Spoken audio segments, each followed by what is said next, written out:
Howdy folks, hope you're all having a good one, and welcome back to World of Tanks with the mighty Jingles, and welcome to something that isn't Ruinberg. I know, what a shock. Although to be fair, we did have Pearl River in the last video, we don't see that very often. And today, welcome to Fisherman's Bay. It's been a while since we saw this map too. The star of today's show, in the Sherman Easy 8 variant, the Tier 6 Premium Fury from the movie of the same name, is Noir Edema. I wonder if that's like Portuguese for Black Adam. Because Edema's a very old Portuguese surname. Noir, though, isn't that? Oh, I don't know. Whatever. Noir here has the good fortune to be top tier. There are some extremely unfortunate tier 4s in this battle, but the majority of the teams are consisting of tier 5 tanks. And there's not that much of a difference between a tier 5 and a tier 6 either. I feel like a 1 tier difference in the matchmaking spread, particularly down here at the mid tiers, isn't really that bad. Although you still wouldn't want to be a tier 4 in this battle. Yeah, the 2 tier spread is tough regardless of what level you're playing at. This battle started off in a sort of very weird way, because generally on Fisherman's Bay you get like the small light tanks, the scouts, and some of the faster mediums. They rush to try to dominate the road that runs east-west along the middle of the map. And if you can dominate that road, it does give you a good view of the enemy's half of the battlefield, but down here in the town also is the other sort of central point of conflict, particularly for the heavies. But there's nearly nobody here. And that's when I realised, oh yeah, there are no heavies. There are no heavy tanks in this battle at all. There's just lots of mediums, a couple of lights, plenty of tank destroyers, and some artillery. Well, alright then. First blood to the VK. Although, Noir's team have lost some tier 5 tank I've never even heard of. But this is a huge misstep by the enemy team. You know, heavy tanks are not. You can't afford to let one team dominate this town this early on in the battle, because not only does it allow people to get around and get flanking shots into the enemy team trying to contest the hill, but, well, as you can see here, it also gives people a clear run, not really into your base, because the base is very, very open and there's still going to be enemy tank destroyers and artillery that will punish anybody trying to sneak a cap this early in the game, but, well, just look at the position that Noir's managed to get himself into.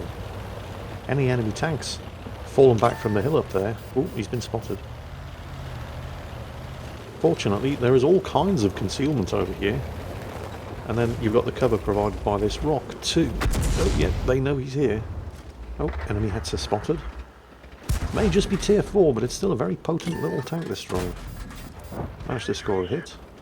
That's the thing about this 76mm gun, it's not particularly accurate. It doesn't do a huge amount of damage per shot, but it's got a pretty quick aiming time and a very, very fast reload. Yes, there's definitely somebody spotting them, isn't there? One of the enemy light tanks at least is capable of thinking and breathing at the same time. Saw them flanking around, realised there was a huge line of tank destroyers and artillery sitting kind of in the mid-ground waiting to pick off enemy tanks spotted on the ridge. And whichever one of those light tanks it is clearly thinking to himself, well, in the absence of anything on the actual ridge line to shoot at, although they have scored a couple of kills up there, both teams are at 4 kills each. Let's see if we can't, and he's doing a very good job of spotting these guys down here overlooking the base.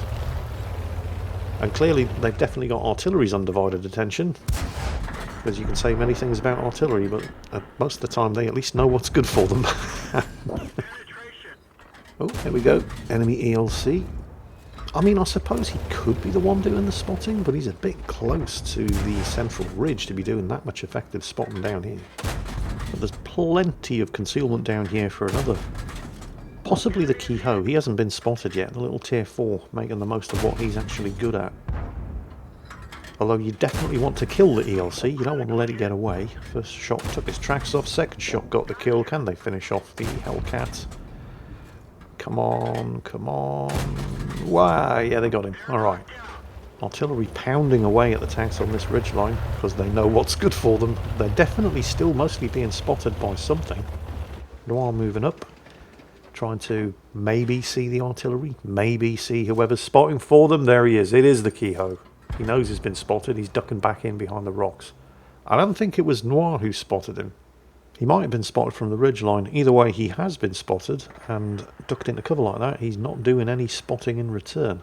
Calls for assistance on that spot, but it's only the T6 medium here with him. Any assistance is going to have to come from the ridgeline. Oh, a Panzer IV. Wow. Right. Well, the T6 immediately opens up on him, as does pretty much everybody else with a clear shot, taking out the Panzer IV-H. Now, notice that artillery switched its fire. It's now bombarding the ridgeline. It's not shooting up the tanks down here anymore. Possibly because there's only 2 tanks left down here now. But also possibly that Keyhoe has left that position and is now spotting the tanks on the ridge. And there's not that many tanks left on the ridge. I mean, the scores have been close all the way through this battle. Both teams have rarely been more than 1 kill ahead of each other. But it's a question of where the surviving tanks are, because there's hardly anybody left in the ridge on the middle ground up there. And they've been completely... Oh, and the enemy team are now 2 kills ahead. So that's a 2-kill lead, I think, for the first time in this match.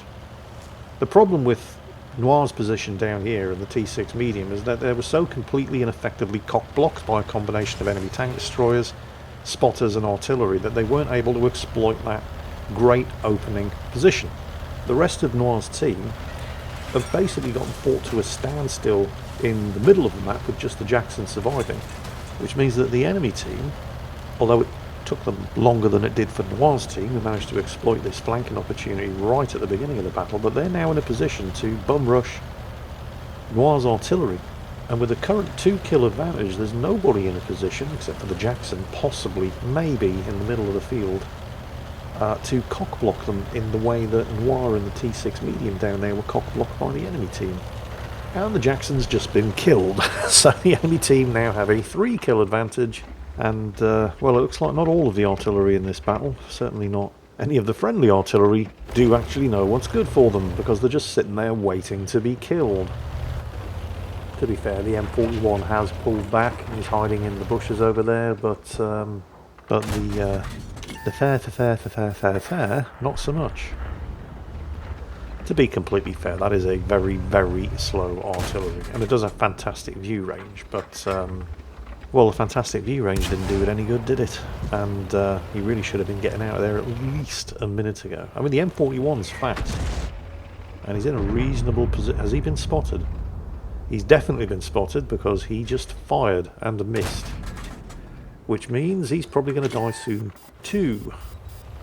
He's at least trying to get out of there, and hopefully the idea of an artillery in the open will be a nice juicy target, allowing Noir to get his 3rd kill. Unfortunately, they're still 3 kills behind. Artillery is still spotted. Noir moving up to check whether or not the Cromwell was the only enemy tank that tried to take advantage of that flanking opportunity. Spots himself an M8. Not a bad little tank destroyer, but no match for a Sherman. The danger, of course, is getting spotted, because the enemy still have all of their artillery. And here's the thing about welder tanks, that you've been spotted indicator doesn't stay lit the entire time you're spotted. It just lets you know when you got spotted. Now this is a very, very brave move from the M8. Yeah, let's call it brave. That's what it is. Let's be generous and say it was brave. He's not the only M8 though. Again, you know, these are quite nasty little tank destroyers, but they're no match for a Sherman. The danger, of course, isn't the M8 itself, it's everybody that the M8 is spotting for. So, I mean, you know, this is a brave move from Noir, but it's a move that has to be made because they're losing really, really badly. There's the Keyhoe. He's been a tricky little bugger this game, hasn't he? He's done well, considering he's only a tier 4. But I think his time is up now. I'm kind of surprised that the T6 medium is still waiting for an opportunity all the way down there at the... Oh, he's missed him with the first shot. That means he's probably going to get the artillery. Oh, artillery did a pretty good job of defending himself, but he has been taken out. And there goes the Keyhoe. Keyhoe did a great job there of spotting for the enemy artillery. And also the Hellcat. Oh, this could be bad.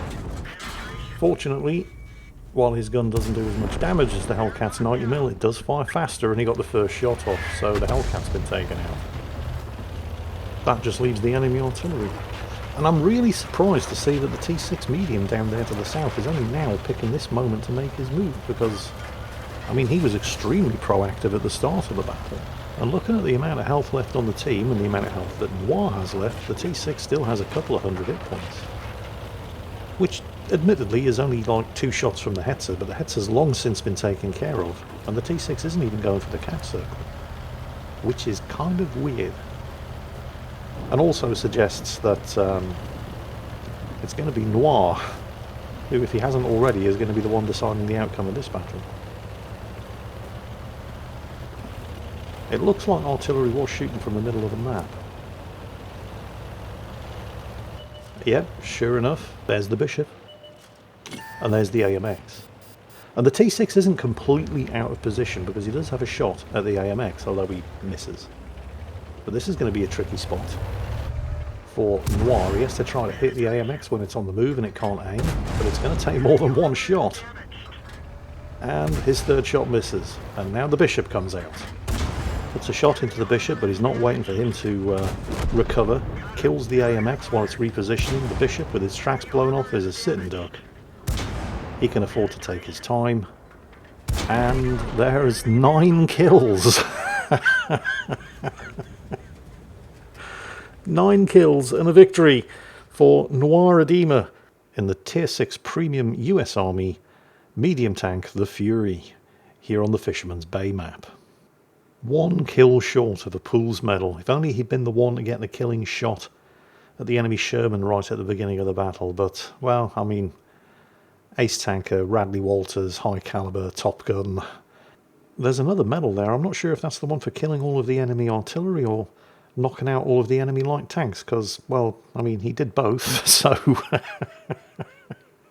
Either way, I'm sure he's not that upset. It's still a pretty impressive collection of medals. Nearly 3,000 damage done in a tank that only has a 76mm gun with an average damage of 110. That's pretty impressive. Only fired a single round of gold ammo, and only then because he didn't really have any choice. He'd blown through all 40 of his regular armor piercing. Although I suppose if he'd had the presence of mind to finish off the Bishop with high explosive rather than APCR, then he would have made even more money. 77,000 credits in profit, although 65,000 of that was from personal mission payouts. But even without that personal mission payout bonus, he would have still been in profit, even without a premium account, which just goes to show that if you want to have fun and make money in World of Tanks, stop playing Tier 10s, right? Tier 10s are designed to keep you playing down here at mid-tiers in order to make the money that you need to support the Tier 10 tanks. Plus, mid-tiers are just more fun. I mean, I suppose that's subjective, but, I mean, this certainly looked like fun. I can't remember the last time I saw that in a Tier 10 battle. Anyway, Noir Edema, having fun and kicking ass in the Fury. Hope you all enjoyed it, and as always, take care, and I'll catch you next time.